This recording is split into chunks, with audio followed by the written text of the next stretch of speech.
కాశ్మీర్లో ఏదైతే ఉగ్రవాదుల అమానుష దాడి అది ఒక పిరికిపందల చర్య.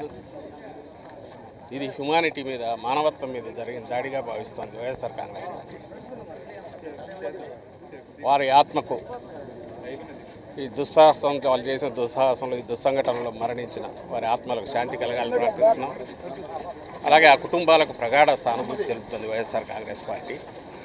ఈరోజు ఈ క్యాండిల్ ర్యాలీ ద్వారా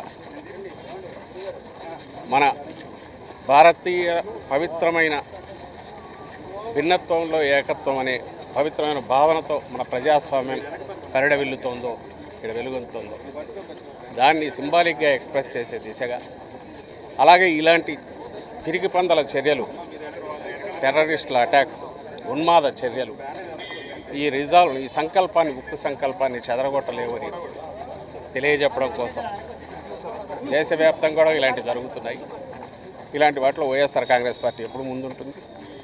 అధ్యక్షుడి ఆదేశాల మేరకు, ఆయన నిర్ణయం మేరకు ఈరోజు ర్యాలీలు జరుగుతున్నాయి. అలాగే మన రాష్ట్రంలో కూడా 2 కుటుంబాలు వాళ్ళ ఆప్తులను కోల్పోయాయి. అక్కడికి మా సీనియర్ నాయకులు వెళ్తున్నారు. ఈ కష్టకాలంలో వాళ్ళందరికీ మేము ఫిజికల్గా ఇక్కడ నుంచి కాకపోయినా రాష్ట్రంలో ఉండే కుటుంబాల దగ్గర సీనియర్ నాయకులు పోతున్నాం. మిగిలిన వాళ్ళు కూడా మా సానుభూతి ఎక్స్ప్రెస్ చేస్తున్నాం. వీటిని, ఇలాంటి పిరికిపందల చర్యలు మన ఏదైతే మనం నిలబెట్టుకున్న సామరస్యాన్ని, సుహృద్భావ, దాన్ని ఎట్టి పరిస్థితుల్లో చెడగొట్టలేవు. అలాంటివి ఎవరైనా దురాశ పెట్టుకుంటే వాళ్ళే ఫెయిల్ అవుతారని చెప్పడం కోసం దేశవ్యాప్తంగా జరుగుతున్న సంఘటితంగా నిలబడిన దాంట్లో మేము కూడా వైఎస్ఆర్ కాంగ్రెస్ పార్టీ తరఫున ఈరోజు పార్టిసిపేట్ చేస్తున్నాం.